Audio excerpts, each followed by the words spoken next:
Lewis, discussing a holiday they are planning in Queenstown, a tourist centre in New Zealand popular with young people. First, you have some time to look at questions 1 to 6.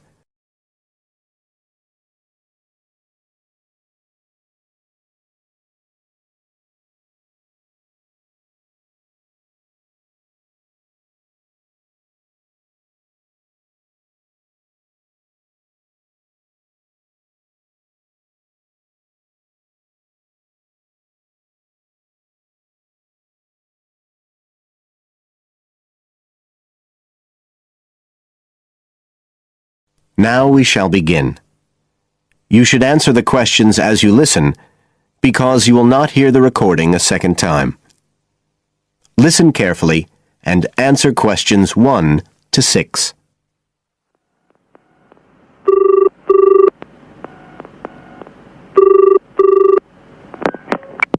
Hi, Lewis. It's Jacinta here.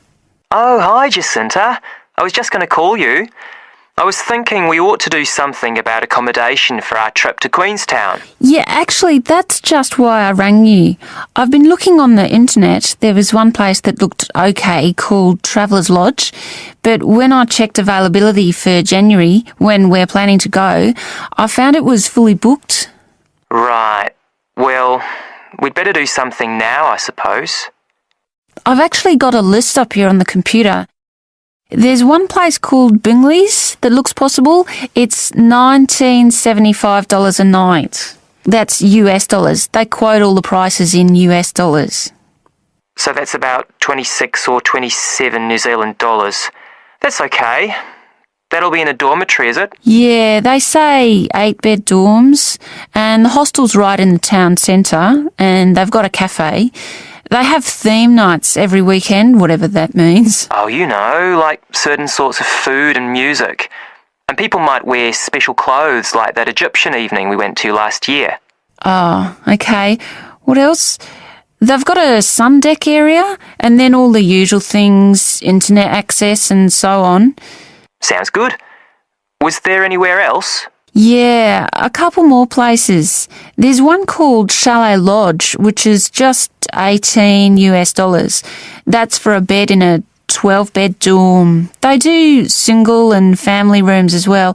It looks as if it's a bit out of town. Says it's got an alpine setting, a quiet alpine setting. What do you think? Not sure. Oh, but actually, it's not far out at all. It says 10 minutes walk from town, so... Oh, and it says it's children friendly. I'm not so sure about that. What about the third place? That's called Globetrotters. Let's see.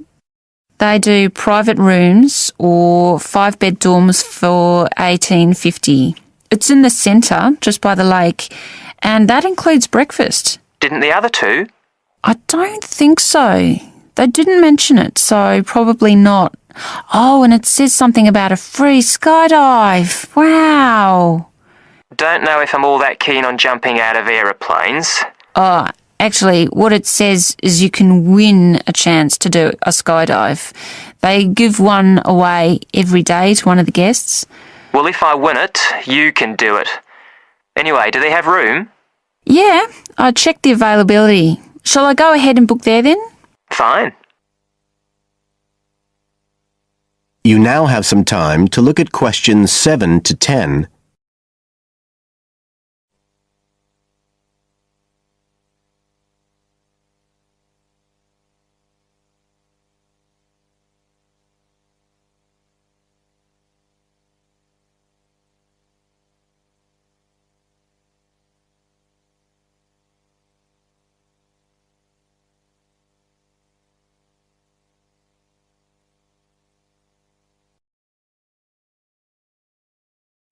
Now listen and answer questions 7 to 10. I was looking at what there is to do too. There are lots of sites offering deals for adventure sports. I suppose we have to do a bungee jump. Why? Well, it's Queenstown where they more or less started it as a sport.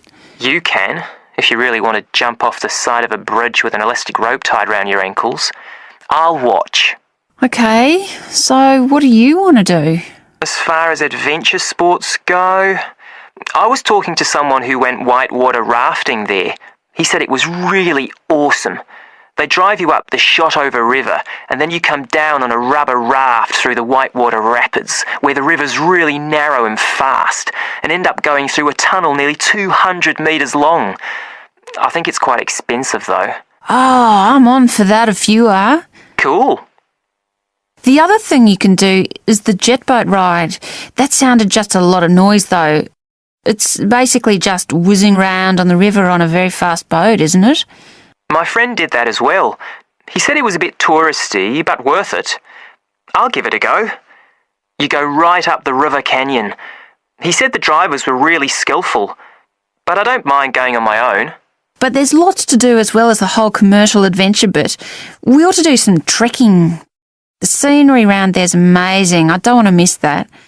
The place to start's Glenorchy, apparently, about 40 minutes drive. That's where lots of the wilderness trails begin.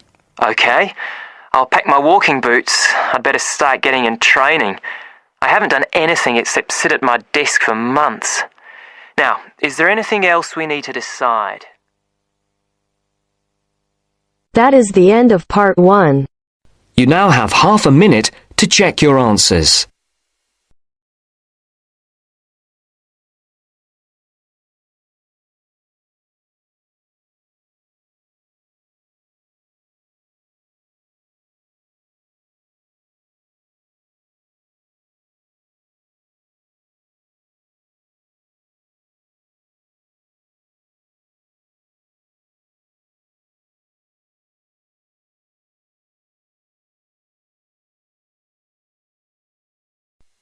Now turns to part 2. Part 2. You'll hear a radio program on the process of making beer. First, look at questions 11 to 14.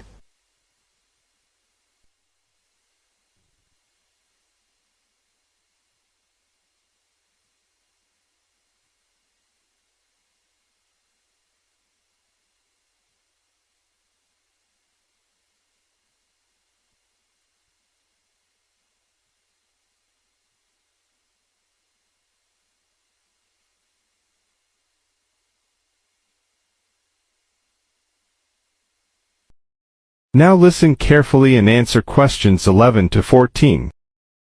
Hello and welcome to Gourmet Evening, and this week we're looking at the world's popular beverage, a great favourite today, beer.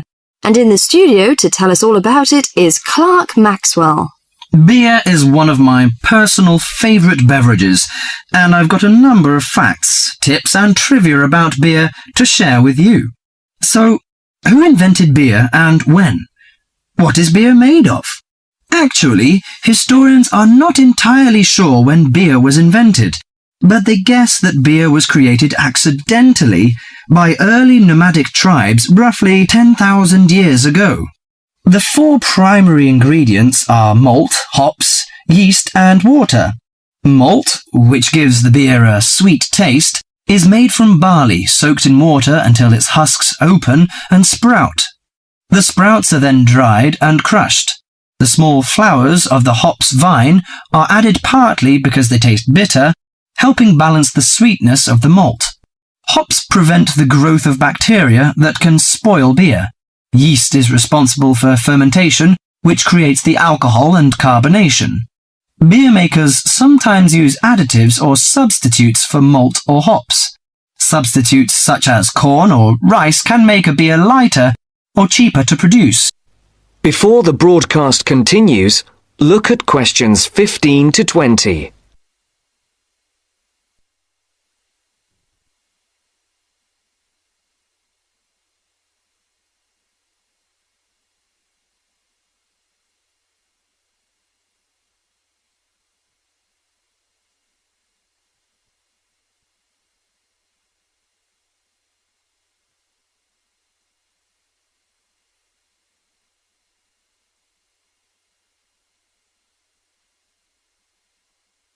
You will now listen to the second part of the talk. Now listen carefully and answer questions 15 to 20. Adding fruit gives beer a fruity taste. Beer is not high in alcohol, as we know. The lowest type, light beer, contains no more than 2% alcohol, and the highest may reach 6%. Other drinks such as wine are more alcoholic. Wine contains 8 to 20% alcohol. But that is not to say drinking beer is no danger at all. Like all alcoholic beverages, beer can make it difficult to drive and think clearly. Excessive drinking can also lead to liver damage, high blood pressure, stomach ulcers, and other health problems. However, beer also helps prevent some health problems when consumed in moderation. Beer contains a moderate number of vitamins and minerals. Studies have shown that small amounts of alcohol can reduce the risk of heart disease. Beer also contains selenium, a mineral that promotes bone growth and helps reduce the risk of osteoporosis. I suppose many of you think beer can give you a beer belly, but you are mistaken. Genes determine how fat is deposited. No food or drink can create fat deposits in specific areas of the body. As with all foods, the more calories you consume, the more likely they are to be stored as fat and cause weight gain. Beer contains no fat and averages 150 calories per serving. Well, one more thing. Pay attention to the storage and containers of beer. They will affect its taste. It's a mistake that the taste of beer improves with age, like that of some wines. Beer is a food product that will eventually become stale. It should be stored in a cool, dark location before consumption, and the color of a bottle can influence the flavor. Brown bottles block out light that reacts with the hops, which could damage the flavor. Green or clear bottles provide little or no protection from light damage. Do you know which country drinks the most beer? Although Britain is even on the list of big consumers, actually, the Czech Republic consumes the most beer, at 156 litres per person per year, followed by Ireland and Germany. That is the end of part 2. You now have half a minute to check your answers.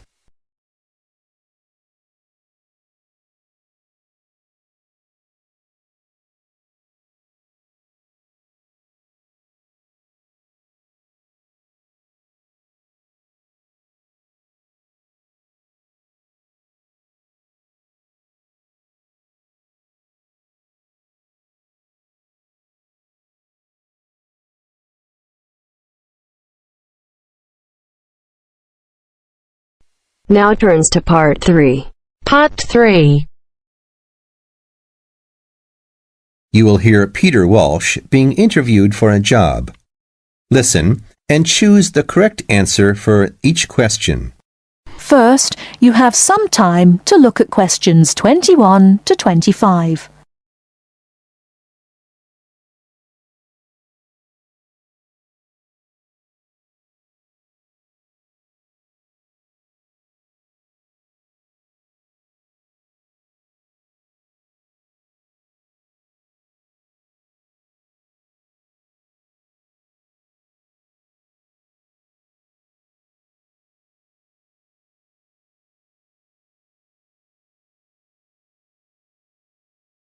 Now, listen carefully and answer questions 21 to 25. Joanne! Hi, you must be Rob. Nice to meet you. So, I hear you're planning to visit Australia. Yeah, and I really wanted to talk to you because I was thinking of spending some time in Darwin, and my sister told me you're from there. That's right. So, tell me about it. Well, where shall I start? Well, Darwin's in what they call the top end, because it's right up at the northern end of Australia, and it's quite different from the rest of Australia in terms of cultural influences. In fact, it's nearer to Jakarta in Indonesia than it is to Sydney, so you get a very strong Asian influence there. That means we get lots of tourists.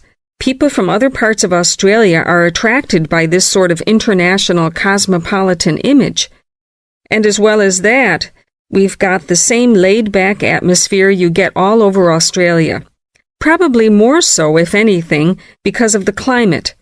But what a lot of the tourists don't realize until they get there is that the city's also got a very young population. The average age is just 29, and this makes the whole place very buzzy. Some people think that there might not be that much going on as far as art, music, dancing, and so on are concerned because it's so remote.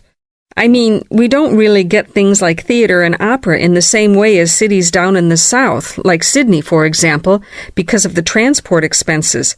But in fact, what happens is that we just do it ourselves.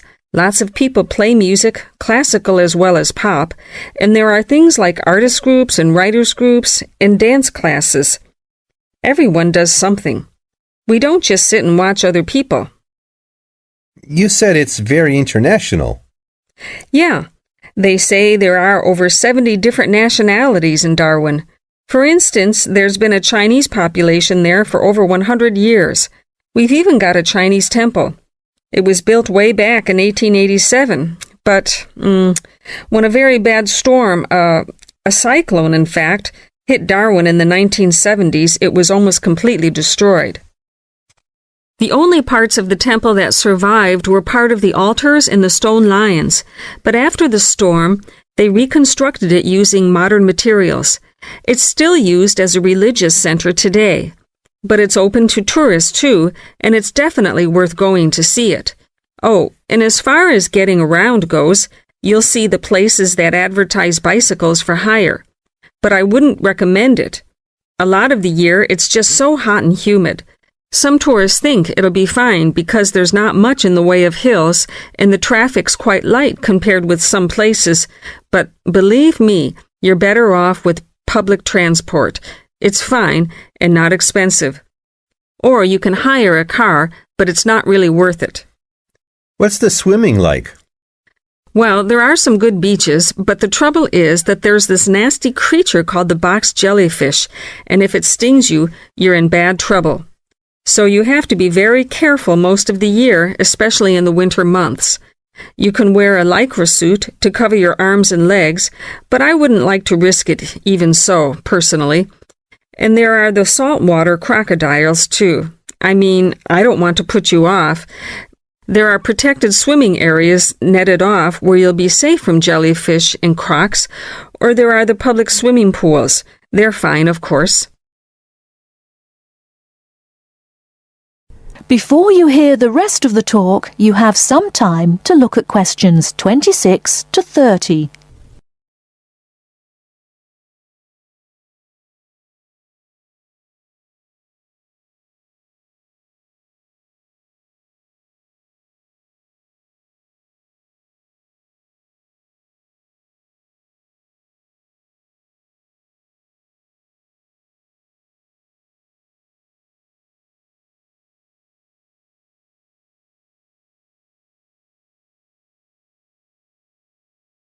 Now listen and answer questions 26 to 30. And answer the questions. Please sit down, Mr. Walsh. My name's Jane Swain, and I'm the personnel manager. Hello, how do you do? Now, this is just a short preliminary interview. I'd like to chat about your present job and what you've done up till now. Yes, of course. Well, could you tell me how long you've had your present position in Weston's? It is Weston's, isn't it? Yes, that's right. I am not sure. Let's see. I left university in 2005. Is that right? Yes, 2005. Then I was unemployed for about 3 months. And then I traveled round America for a few months. So, yes, it must be about 3 years now, in fact. Yes. And have you any particular reason for wanting to change jobs? I mean, why do you want to move? Well, I actually like my present job and still find it interesting and stimulating. The salary's okay, so it's nothing to do with money, though you can always do with more. I suppose the thing is that I'm really very ambitious and keen to get promoted, so that's the real reason. You say you like your job. Can you tell me what aspect you like most? Oh, my dear, that's difficult. There are so many things. The other people are great. There's a good cooperative atmosphere. I mean, among the staff, and compared to other companies, the conditions are great. I mean, the office itself and the working conditions. And then there's the fact that they give me lots of room for initiative and let me make decisions. You know, that's what I really like most about the job. Yes, well, we're looking for someone like that. You know, someone who isn't a clock watcher and who isn't too concerned about working fairly long hours. Oh, I don't mind that. I'm used to it. And what about your education? You went to Manchester University, didn't you? Yes. After leaving school, I started a diploma course in design, but I decided to give it up and did an arts degree at university instead. Good. And have you done any courses since?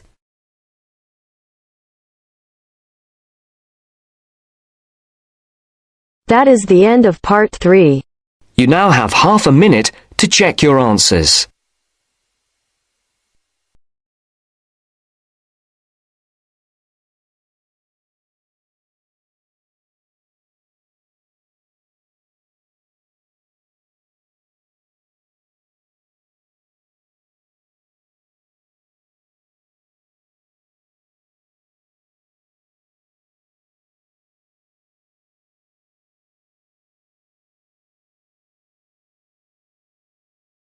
Now turns to part 4. Part 4. You'll hear a lecturer talking about the International English Language Teaching System, IELTS. First, you have some time to look at questions 31 to 40.